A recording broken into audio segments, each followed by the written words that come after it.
আসসালামু আলাইকুম, welcome back to my channel ভিডিনাজ অফ কুকিং। আজকে আমি আপনাদের তৈরি করে দেখাবো ঢাকাইয়া পাক্কি বিরিয়ানি। খেতে কিন্তু এর স্বাদ খুবই অসাধারণ, কিছুটা কাচ্চি বিরিয়ানির মতোই এর টেস্ট, তবে রান্নার প্রসেসিং কিন্তু একেবারেই আলাদা। কাচ্চি বিরিয়ানি রান্নার ক্ষেত্রে মাংসটাকে কাঁচা দমে বসিয়ে সিদ্ধ করা হয়, আর পাক্কি বিরিয়ানি মাংসটাকে একেবারে রান্না করে তারপর দমে বসানো হয়। এই দুটার ডিফারেন্সে তৈরি করা হয় কাচ্চি বিরিয়ানি, পাক্কি বিরিয়ানি, তবে এর স্বাদ কিন্তু খুবই সিমিলার। পাক্কি বিরিয়ানি তৈরির জন্য আমি এখানে 1 কেজি পরিমাণ খাসির মাংস নিয়ে নিয়েছি। আপনারা চাইলে গরুর মাংস দিয়েও এই পাক্কি বিরিয়ানিটা তৈরি করতে পারেন, তবে এর পারফেক্ট স্বাদ পেতে হলে অবশ্যই খাসির মাংস দিয়েই এই পাক্কি বিরিয়ানি তৈরি করতে হবে। সেজন্য আমি 1 কেজি পরিমাণ খাসির মাংস নিয়েছি এবং মাংসের পিসগুলো একটু বড় বড় সাইজ করে কেটে নিয়েছি, আর হাড় চর্বি সহ নিয়েছি। তারপর এর মধ্যে দিয়ে দিলাম 2 টেবিল চামচ আদার পেস্ট, 1 টেবিল চামচ রসুনের পেস্ট, 2 টেবিল চামচ লাল মরিচের গুঁড়ো, তার সাথে দিচ্ছি 1 টেবিল চামচ জিরার গুঁড়ো, আর দিয়ে দিচ্ছি হাফ কাপ পরিমাণ টক দই, দিয়ে দিলাম হাফ টিস্পুন পরিমাণ লবণ। লবণটা আপনারা আপনাদের স্বাদ অনুযায়ী দিবেন। এখন সমস্ত উপকরণ ভালোভাবে মাংসটার সাথে ম্যারিনেট করে রাখবো। ভালোভাবে ম্যারিনেট করে আধা ঘন্টার মতো এক সাইডে রেখে দেবো, এতে করে মশলাগুলো মাংসের ভেতরে ঢুকে যাবে। এরপর এর মধ্যে নিয়ে নেব কিছু গোটা মশলা: এলাচ, দারচিনি, বড় এলাচ, জায়ফল, জয়ত্রী, গোলমরিচ, তেজপাতা আর শাহি জিরা। চুলায় একটি পাত্র বসিয়ে দিলাম, তার মধ্যে হাফ কাপ পরিমাণ সয়াবিন তেল দিয়ে দিলাম। তেলগুলোর মধ্যে আমি এখন আমার গোটা মশলাগুলো ঢেলে দিলাম। তার সাথে দিয়ে দিচ্ছি 1 কাপ পরিমাণ পেঁয়াজ। পেঁয়াজটাকে হালকা ব্রাউন করে ভেজে নেব। তারপর এর মধ্যে দিয়ে দেব ম্যারিনেট করে রাখা মাংসগুলোকে এখন তেলের মধ্যে ভালোভাবে একটু ভেজে কষিয়ে নেব। যতটা ভালোভাবে কষাবেন ততটাই পারফেক্ট হবে এবং খাসির মাংসের যে একটা আলাদা স্মেল থাকে সেটা চলে যাবে। তাই অবশ্যই প্রথম অবস্থায় তেলের মধ্যে ভালোভাবে ভাজা করে এই মাংসটাকে ভেজে নেবেন। এরপর ঢাকনা দিয়ে ঢেকে দেব। কিছুক্ষণের জন্য ঢাকনা দিয়ে ঢেকে রাখলে মাংস থেকে কিছু পরিমাণের পানি বের হবে। এই পানিটা দিয়ে কিন্তু আমার মাংসটা অর্ধেক পরিমাণে সেদ্ধ করে নেব। দেখুন, প্রচুর পরিমাণে পানি বেরিয়ে এসেছে। এরপর নেড়ে চেড়ে দিয়ে এই পানিটাকে শুকানো পর্যন্ত অপেক্ষা করব। এই পর্যায়ে মাংসটা অর্ধেক গলে যাবে। ভালোভাবে নেড়ে চেড়ে আবার ঢাকনা দিয়ে ঢেকে দেব পানিগুলো শুকানোর জন্য। এই পর্যায়ে চুলার ফ্লেমটা একেবারে লোতে করে রেখে দেব। অন্যদিকে চালটাকে রেডি করে নেব। এর জন্য আমি এখানে 1 কাপ পরিমাণ বাসমতি চাল নিয়ে নিয়েছি। চালটাকে এখন ভালোভাবে ধুয়ে নেব। আপনারা চাইলে চিনি গুঁড়া পোড়ার চাল দিয়েও এই পাক্কি বিরিয়ানিটি তৈরি করতে পারেন, তবে পারফেক্ট ঢাকাইয়া পাক্কি বিরিয়ানি তৈরি করতে হলে বাসমতি চাল দিয়েই বিরিয়ানিটি তৈরি করতে হবে। ভালোভাবে চালটাকে ধুয়ে পানি ঝরিয়ে আবার চালের মধ্যে 1 কাপ পরিমাণ পানি দিয়ে চালটাকে 10 মিনিটের মতো ভিজিয়ে রাখবো। ভিজিয়ে রাখার কারণে চালটা আরেকটু লম্বাটে হবে। তারপর আরেকটি প্যানের মধ্যে নিয়ে নেব 6-7টি আলু। আলুগুলোকে আমি সাইজ করে মাছ থেকে বড় বড় করে কেটে নিয়েছি। তারপর এর মধ্যে দিয়ে দিলাম অরেঞ্জ ফুড কালার। এই পর্যায়ে ভালোভাবে অরেঞ্জ ফুড কালারটাকে আলুর সাথে ম্যারিনেট করে নেব। তারপর ম্যারিনেট করা হয়ে গেলে চুলায় একটি প্যান বসিয়ে দিলে আলুগুলোকে আমি 2-3 মিনিট এপাশ ওপাশ করে একটু ভেজে নেব, কারণ যখন দমে বসাবো তখন কিন্তু আলুগুলো পুরোপুরি সিদ্ধ হয়ে যাবে। তাই ভাজার সময় আর তেমন একটা বেশি ভাজার প্রয়োজন নেই। 2-3 মিনিট হয়ে গেছে থেকে আলুগুলোকে উঠিয়ে রাখবো। এবার অন্য একটি পাত্রে 1 কাপ পরিমাণ দুধ নিয়ে নিয়েছি। দুধের মধ্যে দিয়ে দিলাম হাফ টেবিল চামচ পরিমাণ স্যাফরন। স্যাফরনটা দিলে এই পাক্কি বিরিয়ানির গ্রান আর স্বাদ খুবই অসাধারণ লাগে। এখন মাংসটা দেখি কি অবস্থা। ঢাকনা খুলে দেখাচ্ছি। দেখুন, মাংসটা কিন্তু আমার হাফ সিদ্ধর মতো হয়ে গেছে। এ পর্যায়ে এর মধ্যে দিয়ে দেব 1 কাপ পরিমাণ দুধ দিয়ে মাংসটাকে আবার কিছুক্ষণের জন্য সিদ্ধ করে নেব।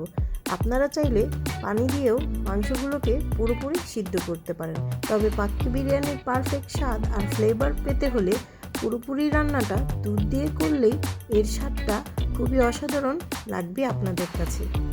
ঢাকনা দিয়ে আধা ঘন্টার মতো মাংসটাকে সিদ্ধ করেছিলাম। আধা ঘন্টা হয়ে গেছে, এখন ঢাকনা খুলে দেখাচ্ছি আমার মাংস কিন্তু পুরোপুরি সিদ্ধ হয়ে গেছে। আর কিছু পানি রয়েছে, পানিগুলোও চুলোতে রেখে শুকিয়ে নেব।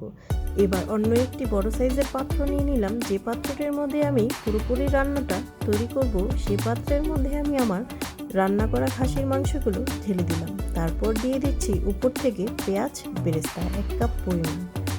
1 কাপ পরিমাণ পেঁয়াজ বেরেস্তা দিয়ে উপরটাকে সাজিয়ে নেব। অবশ্যই পেঁয়াজ বেরেস্তা দেওয়ার চেষ্টা করবেন। পেঁয়াজ বেরেস্তা দিয়ে ভালোভাবে নেড়েচেড়ে মাংসের যে অবশিষ্ট পানিগুলো থাকবে সেগুলোও একবারে কষিয়ে নেব। তারপর এর মধ্যে দিয়ে দিলাম 1 টেবিল চামচ পরিমাণ গরম মশলা গুঁড়ো, 1 টেবিল চামচ পরিমাণ চিনি, 1/2 টেবিল চামচ পরিমাণ লবণ। চিনিটা অবশ্যই দিবেন, তাহলে এর স্বাদের ব্যালেন্সটা খুবই পারফেক্ট থাকবে।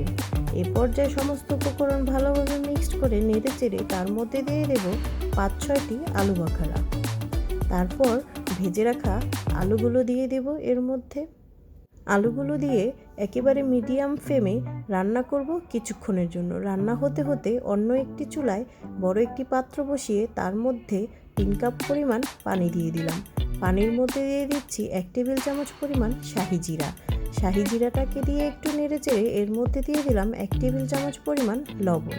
তারপর ধুয়ে ভিজিয়ে রাখা চালগুলোকে দিয়ে দেব। চালগুলোকে এবার 80% মতো সেদ্ধ করে নেব।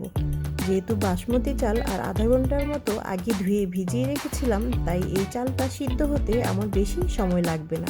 2 থেকে 3 মিনিট বলক তুলে নিলেই চালটা আমার একেবারে সিদ্ধ হয়ে যাবে। দেখুন চালটা আমার 50% সিদ্ধ হয়ে গেছে, তাই আমি আবার আরও 2 মিনিটের মতো রান্না করে 80% সিদ্ধ করে নেব। অবশ্যই 80% সিদ্ধ করতে হবে, নাহলে কিন্তু চালটা বেশি গলে যাবে, রাইসটা ঝরঝরা হবে না। দেখুন হাতে নিয়ে দেখাচ্ছি, আমার কিন্তু 80%-এর মতো সিদ্ধ হয়ে গেছে। হাতে টিপ দিলে চালটা ভাঙে, নয়তোবা ভাঙে না। এই পর্যায়ে চালটাকে একটি স্ট্রেনারের মধ্যে পানি ঝরিয়ে তুলে নেব। তুলে নিয়ে সরাসরি কষানো খাসির মাংসের উপর একেবারে সরাসরি ঢেলে দিচ্ছি। এইভাবে করে ঢেলে দিয়ে চারদিকে চালটাকে ছড়িয়ে দেব। তারপর এর মধ্যে দুধের মধ্যে যে স্যাফরন ভিজিয়ে রেখেছিলাম সেটা ঢেলে দিচ্ছি। স্যাফরন ভিজিয়ে রাখার কারণে এর কালারটা কিন্তু খুবই সুন্দর হয়েছে। দুধের কালারটা একেবারে চেঞ্জ হয়ে গেছে। তারপর উপর থেকে কিছু পেঁয়াজ বেরেস্তা ছিটিয়ে দিলাম। তারপর এর মধ্যে কিছু অরেঞ্জ ফুড কালার উপর থেকে দিয়ে দিলাম, যেন রাইসের কালারটা দেখতে খুবই সুন্দর আসে। এবং অরেঞ্জ ফুড কালারটা দেওয়ার সময় কিন্তু একেবারে এক সাইড করে দিতে হবে, পুরোটি যেন না মিশে যায়। তারপর ঢাকনা দিয়ে দমে বসিয়ে দিলাম, আর একেবারে চুলার ফ্লেমটা লোতে করে দমে 20 মিনিটের জন্য রেখে দেব। আর দমে বসানোর সময় এটা কিন্তু আর ময়দার খামির দিয়ে ঢাকনা আটকানোর কোনো প্রয়োজন নেই, কারণ এটা পাক্কি বিরিয়ানি আর এর মাংসের রান্নাটা তো আগেই সেরে ফেলেছিলাম, তাই আর দমে বসানোর সময় ময়দার খামির দিয়ে আটকানোর দরকার ছিল না। 20 মিনিট হয়ে গেছে, ঢাকনা খুলছি। দেখুন দেখতে কতটা অসাধারণ লাগছে। এখন আমি চামিচ দিয়ে উল্টে পাল্টে দেখাচ্ছি রান্নাটা কতটা পারফেক্ট হয়েছে এবং চালগুলো কতটা ঝরঝরা রয়েছে, দেখেই আপনারা বুঝতে পারছেন। খুবই কালারফুল রান্নাটা, আর এর স্বাদ কিন্তু খুবই অসাধারণ। আমার প্রতিটা স্টেপ ফলো করে ঝটপট আপনারা এই রান্নাটি খুব সহজে একেবারে পারফেক্টভাবে তৈরি করে নিতে পারবেন। বিফটাও খুব সুন্দরভাবে গলে গিয়েছে। বড় একটি ডিশে এখন আমি সার্ভ করে দেখাচ্ছি। কতটা পারফেক্ট হয়েছে দেখেই আপনারা বুঝতে পারছেন, আর খুবই ঝরঝরা, আর খেতে কিন্তু এর স্বাদ খুবই অসাধারণ। দেখতে যেমন অসাধারণ, খেতেও এর স্বাদ খুবই অসাধারণ। আশা করব আজকের রেসিপিটি আপনাদের ভালো লেগেছে। ভালো লাগলে অবশ্যই ভিডি নাজাব কুকিং চ্যানেলটিকে সাবস্ক্রাইব করে আমার পাশে থাকবেন। আর প্রতিটা চাল যে কতটা ঝরঝরা রয়েছে দেখেই তো আপনারা বুঝতে পারছেন, একেবারে পারফেক্ট ঢাকাইয়া পাক্কি বিরিয়ানি।